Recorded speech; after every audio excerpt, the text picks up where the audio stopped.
Listen, I am so delighted to moderate today's panel of really superstars to help us think together about the current state of, and more importantly, the as yet untapped potential of academic industry partnerships, which is really at the core of this industry. And one of the things that was exciting about joining MIT is to jump into this world, this incredibly vibrant, rich world of the ability to make great discoveries and then translate those discoveries from the bench to the bedside. So I'm really delighted to be here. And the panelists, I say, could not be more stellar. I will briefly introduce them now, starting at the end of the alphabet with Ilya Zerhouni, Vice Chairman and President of OPKO Health. Marcus Schindler, Executive Vice President and Chief Scientific Officer at Novo Nordisk. Mathai Mammen, CEO Designate of Bio-pharma. My colleague at MIT, Phil Sharp, Institute Professor at the Koch Institute for Integrative Cancer Research at MIT. And Priya Singhal, Executive Vice President and Head of Development and Interim Head of Research in Global Safety and Regulatory Sciences at Biogen. So I'm going to just give a very brief introduction because I want the panelists to have as much time as possible to share their views. But I have to tell you, I think we all know that the rate of change over the last 15 years or so in terms of new therapies, new drugs has been absolutely breathtaking. There is still unmet patient and industry demand for new therapies. And it's clear that we must increasingly depend on academic institutions for industry innovation. The structured approach that's in use today started in 2007, which is almost 16 years ago. And so today in our panel, we're going to consider how these alliances have fared so far. What are we doing to enhance the relationships and make them more productive? What are the key performance indicators to measure success? And the big question is, where do we go from here? How do we accelerate what's already a robust activity? How do we make it even more impactful? So let's get started. I'm going to start with what I call the inside scoop. And I think just it would be fabulous to hear from each of you. But we'd like to know about your experience with these alliances. And if each of you relatively rapidly could share with us one story, either a great success or a horror story about these alliances, and what was the cause of that success or failure. And I'm just going to go through the postage stamps on my screen and calling you one by one. So Marcus, would you mind starting this off? Not at all. Thank you so much, Susan. And I actually wanted to start with my own career, which happened to start at the Glaxo Institute of Applied Pharmacology. So an industry-sponsored research institute, led by an industry veteran, but also embedded in an academic environment. And for me, that has been really formative. And, been there throughout the career, that you need to be, scientifically excellent, but translated to pharmaceutical research. And I think understanding along the way that, we have distinct roles to play in this, has been super important for me. And one great example, actually, not far from here, I'm sitting right now overseeing Kendall Square here, happened at the Whitehead Institute, where we actually worked with Rudolf Jenisch and Rick Young and others with an embedded scientist from Novo Nordisk for a couple of years. And they really generously opened their doors to that person, let him participate in everything they did. And we worked together on molecular condensates in diabetes, right? And as they said, well, they wouldn't have never thought of diabetes. They would have worked on cancer or something else. So we brought something unique to the table. And they did, of course. And out of that came sort of a biotech spin-out, DuPont, which we're also now collaborating with. And for me, that is a piece really of transparency and openness and generosity to let people participate, but then also over the years, let these things take their course and develop into something that I think is of mutual benefit. That's fabulous. And it's a wonderful example because people imagine that the transfer is done by throwing things over the fence. And you've just illustrated the incredible importance of a really intimate and integrated approach. Mathai, how about you? Do you have a success story or a horror story, or maybe both you want to share with us? No, it's a great question, and I'll talk about a success story in a moment. But just to contextualize the answer, as you said right at the beginning, Susan, like the unmet needs are all around us. Like in most areas of medicine, they're inadequate. In most areas of treatment, health, there's inadequate medicines, and so it's a hugely difficult task that's collaborative, even outside of academia industry. These are so many other kinds of collaborations with government and manufacturers and pharma service groups and data purveyors and all these like groups. And so this specific interface is absolutely critical, as you said. And one really good thing, a feature of our industry, feature of our world, is there's so many different models being tried. If it wasn't for that, I don't know what the best way is of collaborating. A really good example that's worked out really well in my previous job at J&J is the collaboration with Remnick Xavier's group. And it's been at the Broad and MGH. And it's been a really good example because I think right up front, years back, some of the barriers to collaboration were addressed head on, like how best to handle differences in mission sometimes, like we're advancing knowledge through somewhat undirected work is often historically what has given rise to like incredible breakthroughs. That's a different mission than translating science to a product that is meant to serve patients. And the other big area that just needs alignment and pre-discussion, and this is what makes collaboration successful, is how to handle knowledge and intellectual property. I've seen in fact the majority of academic industry relationships sour at some point because of that. Like when you publish, when there's patents versus peer-reviewed publications, when you talk about something, when you don't. So, Remnick and the team at Janssen did a really amazing job over many years bringing forward biology that was only really discoverable in academia and married it well to the translational machinery and the excellence in all sorts of downstream activities within J&J. So that's a great example, but it needs to be handled. Some of these barriers are very real. They're to be understood and managed right at the beginning, not halfway through. Thanks, Matai. That's really great insight. Maybe we can come back to this at the end in terms of how do we really accelerate things. Phil Sharp, my colleague. My first collaboration with industry was in '78 in interacting and starting Biogen because we were a bunch of academic scientists and we formed an advisory board and then we worked with management to start a company, and I was chair of the advisory board for over 25 years.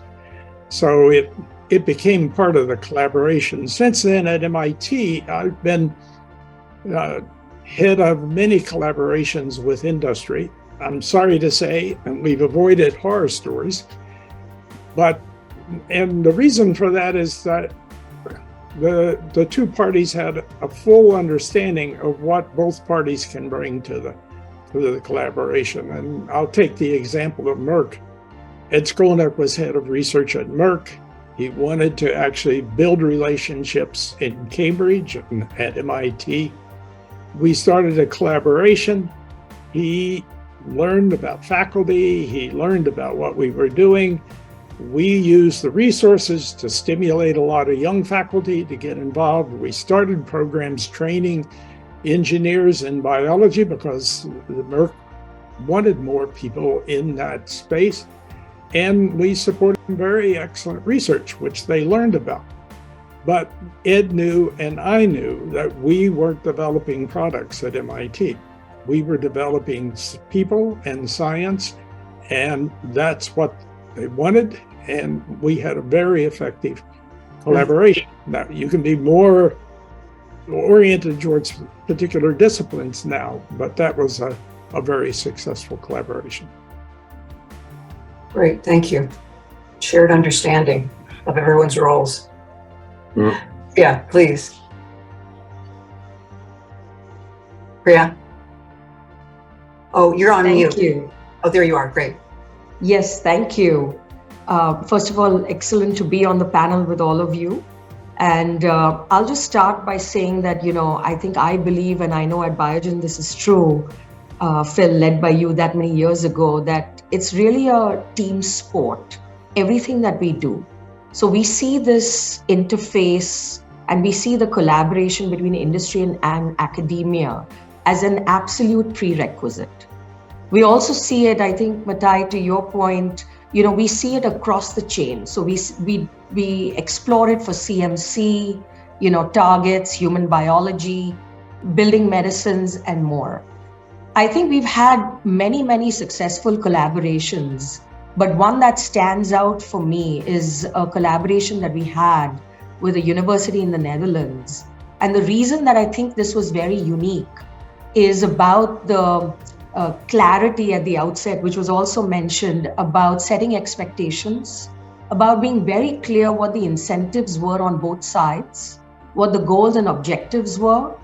And as part of this collaboration, what we ended up doing is we were looking at early biology and targets, but we hosted each other's scientists for a 6-month period. And that made a very big difference, because it was sort of walking 2 moons in someone else's shoes and being on the other side. And we had that end point and objective of delivering on the publications and the science. So I think that was one that stands out in my memory. But we've had many. And I agree that some of these expectations need to be set at the outset and not midway, because it's already too late if you do that.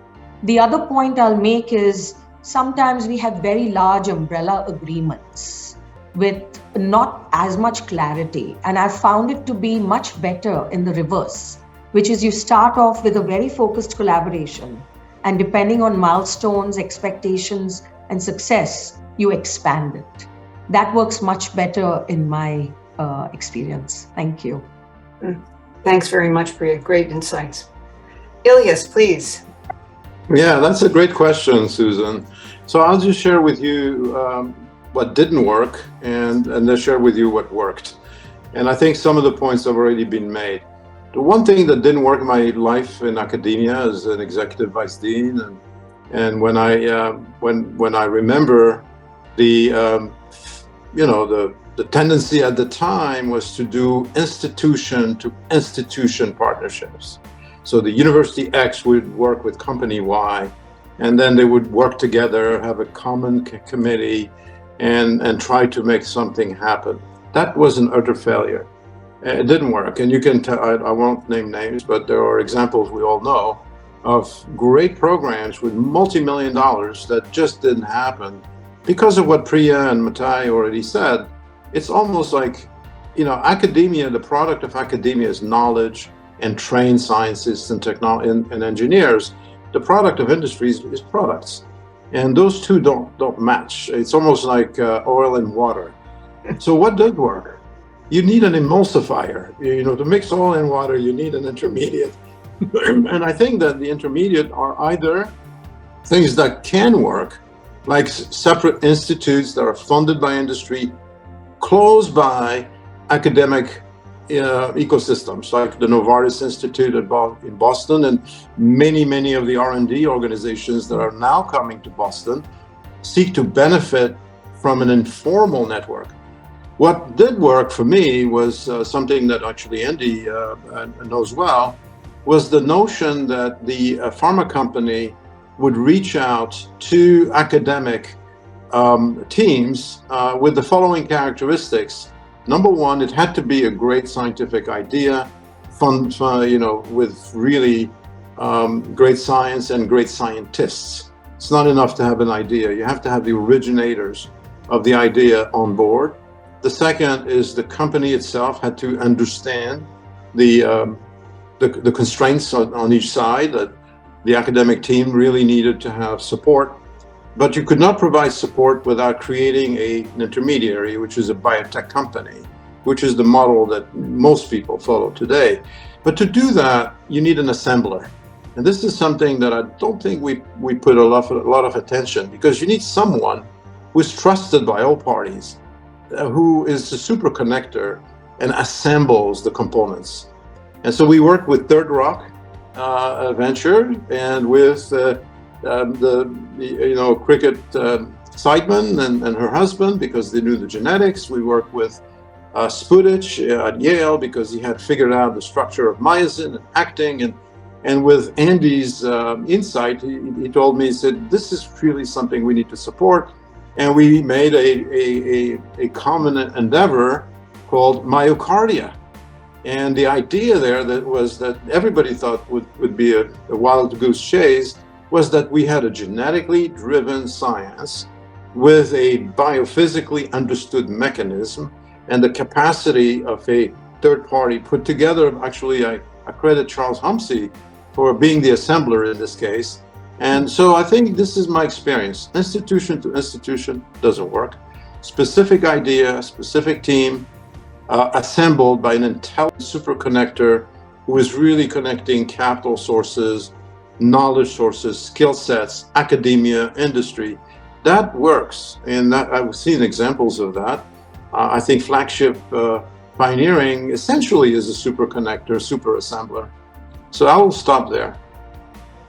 Thanks. It's really interesting to have articulated that particular role. The the mixing, I want to call it the whisk that brings all the parts together. Thanks. Shiv, give us your thoughts, please.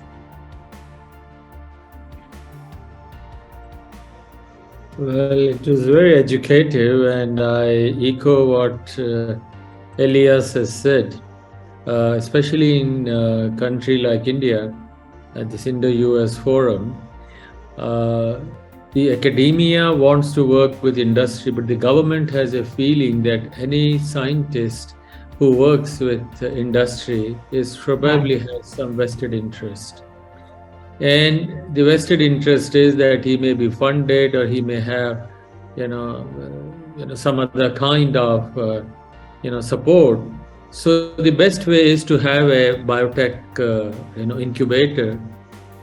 And very recently we have tried to explore this. The government has set up in India at least several biotech such innovator things in the medical institutes. Till a few years ago, they were only done in the engineering colleges or management colleges. So all these collaboration of academia and the industry was not happening in the medical schools. So I think it has started just this year or a year before. There are now incubators and these collaborations coming. However, I remember long ago that in many institutes, the industry was supporting several positions for faculty, but the positions for faculty were at the choice of the investigator. This thing has not come to India. My feeling is, with you, Susan, and all the other people, there should be a mechanism by which we can have people with overseas who could come and work, and they're supported. So you have not only US based or India based, but we have a bilateral relation. If people like you or Andrew or someone or Philip can come, and the industry supports without vested interest, and you spend 3 months, or maybe not 3 months, 3 weeks, and set up the ball rolling for the country, I think it will do a lot good for India. So we need a very transparent system where we can have you as the industry leaders come to academia, maybe work, maybe stimulate, enthuse. And I work at the Institute for Liver and Biliary Sciences, which is the only dedicated liver university globally. We see close to 1,120,000 liver patients in a year. With all that, we still do not have products, and we still do not have a platform. So it would be encouraged if you people join hands on this. Thank you. Really interesting. Sanjeev, do you want to wrap with your own experiences? Share, please.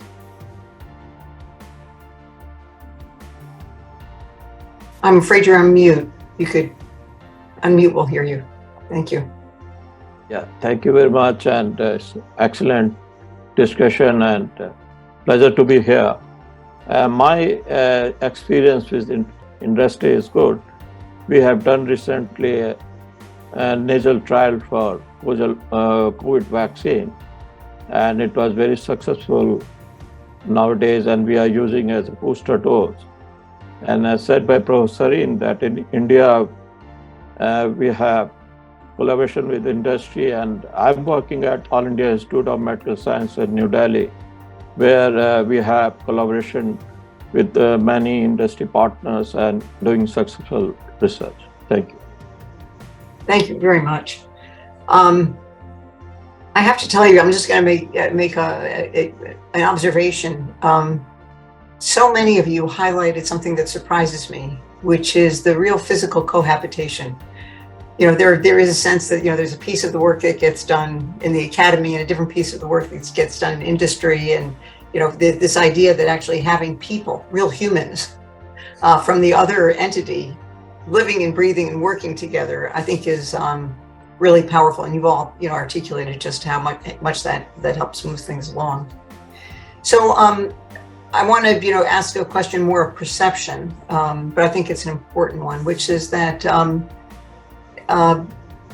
for reasons I don't understand, because the successes have been so numerous and so unbelievable that we've been able to develop drugs, and that ideas from the academy have made their way into industry products. When you talk to people about it, there's a huge amount of negativity. And the general kind of received knowledge is that that these academic industry collaborations are not productive, that they're unproductive. And is that just a question of numbers? I'd ask any of you to speak to this, is why has this reputation evolved? Is it well-deserved? And if so, what should we be doing? If not, what can we do to change the storyline about it? But I would say that the general public view of these collaborations don't reflect the optimism and the productivity that all of you have just talked about. So how do we either, or both, make more of these happen, but also change the storyline? And I'm not going to call on people, so you just speak up, please.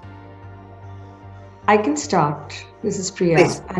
And maybe what I can offer is that without that initial setting of expectations, trust, respect, and clear goals of the common collaboration, I think it's very hard to even define success. So I think one thing I've noted is that when we're not clear in our contracts about exactly what we're attempting to do, then the story is lost and there's dissatisfaction on both sides. So I do think that that's important. The other aspect that was mentioned is absolute and total clarity on publication strategy, timing, and intellectual property, because these have huge impacts both to industry and academia, and we need to be very vigilant and trusting and transparent. So I think transparency and trust, to me, can set the stage. But currently we may be suffering from some of the maybe not so great stories being out there in the public that are driving the dialogue. I do think there's a lot of success, but I think that the ones that get the attention are the negative stories. And so I do think we need to turn that tide. And trust and transparency is the only way to drive it forward.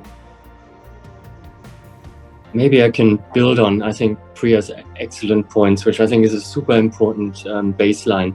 But maybe there's a thought also to redefine what productivity actually looks like, because we internally did an analysis on how many tangible targets and molecules actually entered the pipeline or progressed through the pipeline out of academic collaborations. Now, that number wasn't large. So if you look at that, the productivity might have been seen as low. But out of many of the collaborations, have we gotten joint publications, we have grown our network, we've really deepened the understanding of the biology and the technology we were working on. And I think to Priya's point, if we don't see that as a success also in industry, then of course we might be disappointed. So that's number one. The other piece I think is important is the element of time, right? To work on fundamental biology, some process, it might take years, decades, until some of those things siRNA, mRNA actually turn into something that the world sees as useful. Yeah, and often we have moved on then in that space and forgotten sort of the founding, academic contributions at that time. So I think it's really to pause maybe and redefine and be very clear about that. Also publications, understanding of biology, is a product and a valuable product also for us in pharma. So both of you, Priya and Marcus, you've illustrated something that when you're on one side of the divide, you think if we just had this one magic thing from the other side, everything would be solved. And it's kind of a mutual set of wrong expectations. And, I love the idea that you're both talking about is setting out very clear expectations based on experience. I mean, obviously this was new, frankly, not so long ago, but 16, 17 years seems like a long time, or 20 years. But I don't know that we have a good formulation of, again, how you set expectations in ways that have greater chance. Can I try? Yeah, go ahead. One comment just based on what you just said, Yeah. Susan, and the excellent comments of both Marcus and Priya here. So one principle that maybe it's wrong to over-index on it, but one principle that does seem to have held to define success to me is the degree to which work is directed. And so there's a spectrum there.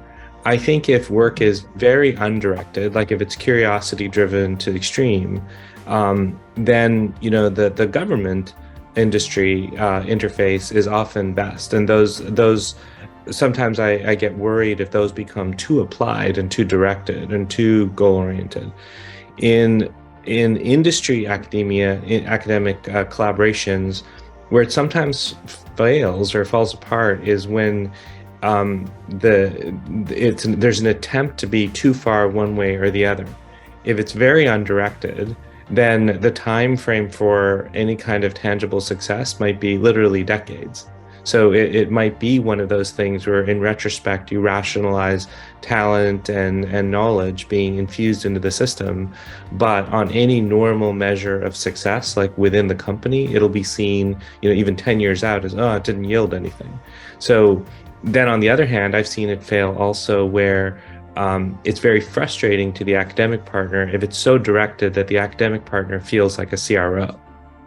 And that also is bad because there's no movement of knowledge. So I think you have to get it right within this spectrum on the degree of freedom that the investigations or the research has, and both sides need to bend a little bit. And then out from that can flow the alignment on the intellectual property and publications, etc. But this degree of directedness, I think, is somewhat relevant. Can I add? Go ahead, Alicia. No, just another dimension. I think all the comments are extremely correct in terms of analyzing the inside value of the relationship between the partners. But I think the perception may also be related to a much larger issue, which is that there is enormous frustration in the American public for the performance of our healthcare system. Mm-hmm. And the fact that we spend twice as much as anybody else, and we have the worst statistics. That's really running in people's mind. And then when we say, well, one of the great things we can do for you is work academia and industry to develop new products, and then the products are costing an enormous amount of money, which makes the people feel gouged. And then what you understand and what you hear is the public advocacy groups who say, we're being really taken to the cleaners twice. One, we pay all this research with taxpayer-funded NIH funds and others, and all the benefits and the profits go to the pharma companies who, by the way, are just working on rare diseases and cancer and have forgotten all the major diseases that we suffer from. So I think there is a political policy perception aspect out there that relates to the fact that the deal is wrong between academia and pharma and industry in the eyes of policymakers. Congress is always asking NIH, why is it that you don't get a larger return? After all, it's your inventions that the industry raids and makes profits from, that gouges the American public. I think the industry, the pharma industry is right now, the last word, when you have something that doesn't work, as complex as healthcare, you need a villain. And I think the villain is pharma. And it has become pharma to protect others who may be more responsible actually for the malfunction of the system. So I'd just like to bring that angle in addition to what was really well said by the other speakers. Thanks, Elias. Phil, did I see you? No, I was just going to make an additional point, and that was in striking these relationships, there's two sides to being transparent and able to value. And there are organizations that are basically basic science, curiosity-driven, makes new discoveries. And there's organizations that are structured to be more impactful with large data, which is becoming a major issue in how we do science now. And Broad here at MIT is an example of the latter, who has platforms that can do things that are absolutely unique in terms of the scale that you can probe data and gather it and analyze it. So striking these relationships it's important that both parties understand the capacity of the other and what drives the nature of the other's activities. Thank you. Shiv or Sanjeev, thoughts on this? Yeah, go ahead, please, Shiv. Well, I was just wondering and recalling my work, there are 3 or 4 types of academia and industry partnership. The industry develops something and the academia uses, as Professor Sinha said, we do the clinical trials. The second is that an academic person discovers a molecule and takes it to the industry, rather sells it or have a partnership, which is rather rare. But if it does, it takes huge amount of time to make a large quantity of a protein or maybe convert it into a biodesign. It's a huge challenge because there is no facility. So the first one is very easy. The industry does and you do the trial. But if an academic person does, there is no repository, there is no support system. And the industry always looks, what will I gain out of it? So there is sometimes a vested, kind of a motive that whether we should support or we should not and all that. I mean, it's not bad, but for the academic partner, it is challenging. The third is that we co-develop something which very rarely occurs. Like in the COVID time, there were things which could be developed by some universities and taken up for vaccine. So co-development, but to me, the best model is cohabitation, where cohabitation in the sense that you probably spend time, think, it's an exchange of ideas which is free. And that is very, very rare. And if you can provide a platform for cohabitation, this probably would be a way of developing things. I recall my days at Yale. We wanted to develop something and the industry guy would come. He wouldn't even know what, where the liver is, but the guy would tell you, look, this is the way you can develop it. And this was an MR guy. So the idea of having a collateral and literal thinking world, to us, it doesn't exist. You go and see patients, come back and teach and go to the lab. But there is no incentive. So what I feel, the fourth matter is where the minds can be put together into a soup and churned to get a new product, cohabitation. Thank you. Thank you. Sanjeev, do you want to add in or?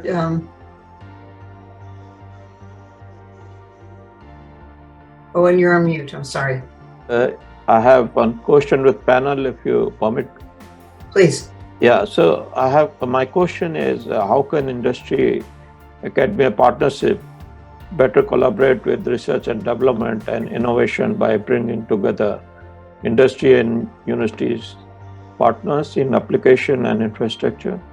including artificial intelligence, for the students and scientists who are planning their future in the industry. I have to say, I love that question. And I love that question because what I've seen, around the labs at MIT is the faculty are, they're interested, they're eager, but their trainees are lunatics. And they are the glue. We think about the hybridizer as some upper level person, but actually the true hybridizers end up being these young colleagues. And as I say, I just love this question: is how do we bring them into the mix? How do we expose them, because they are going to be the future on both sides of this divide. But I think so. We only have a few minutes more, and I think that's kind of what, at the end of the day, what I've been directed to elicit from all of you, which is, how do we attract the best people? How do we set up this kind of not permanent cohabitation, but thinking groups? Ways to actually share ideas, that the unexpected thing that no one has thought of yet is the thing that really comes out that we can act on. And how do we establish new alliances in territories that are underappreciated? I guess part of this is, if you had your dream target, right? your dream of future success, first of all, what would it be? And what do you see as the path to it? How do we draw on the talents of from my perspective, our academic communities, so that we can, build the technologies and the drugs of the future a little bit faster than we've been able to do? Priya, you're nodding. Tell me what's on your mind. Sure, I can get started. I think it's a great question, and it's really important as we look to the future. So I want to raise 3 points. First is that we believe we've got to go where the science is. So we are going global. We've got collaborations with Japanese universities, with Chinese universities across Europe and America, and hopefully more than that. And that's important, because I think we have to go beyond, because there's good science in different places. And as I said, we're going across the chain. So they are experts in different regions. We're trying to tap that, number one. Number two, we believe that we have to go beyond even the science. We have to kind of tap the underprivileged communities. So we are forging alliances with historically Black communities as well as universities to really assess what we might be missing, to the point that was made. And number three, I think we've got to enroll the future generation. So we are trying to do more postdocs, internships, fellowships. They're short, they're not all very long, or doing the resident exchanges. And finally, I think COVID taught us that with the virtual, a lot of amazing science is possible. So while it's always good to have residents come in and postdocs be with us, what can we do virtually? So we're trying to tackle that. Those would be the 3 thoughts I'd offer. Can I?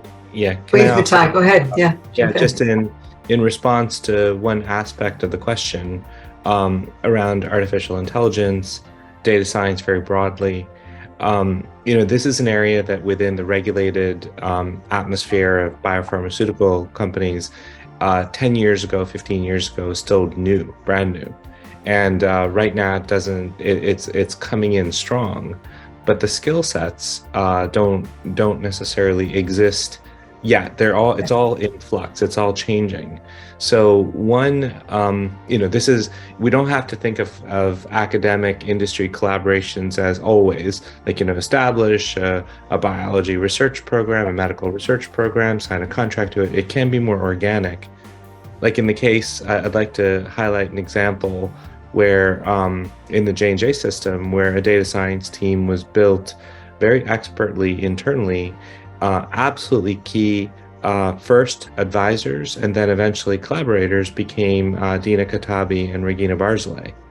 And even though admittedly they wouldn't have had the same degree of seasoning, right, with research and development type activities as extraordinary MIT professors, they were able to get up that learning curve incredibly fast and brought such freshness to a team that otherwise couldn't have been had. And now Regina and Phil Sharp work on J Clinic, and that's an entire entity that many of the listeners know well within MIT. And Dina's off running a company on a very important measurement around Emerald. These things, I think, couldn't have necessarily been all anticipated, all the impact on all sides of the equation here, but they can begin organically as well. So again, the emphasis on different approaches, different models, not everyone should try the same thing, I think is important. And you've pointed out the importance of actually just starting the conversation, because again, I've seen both Dina and Regina, and they've been fabulous, but their students, as I said, are the lunatics. Yes, and just, exactly. Run 100 yards once they get the Yes. ball. Yeah.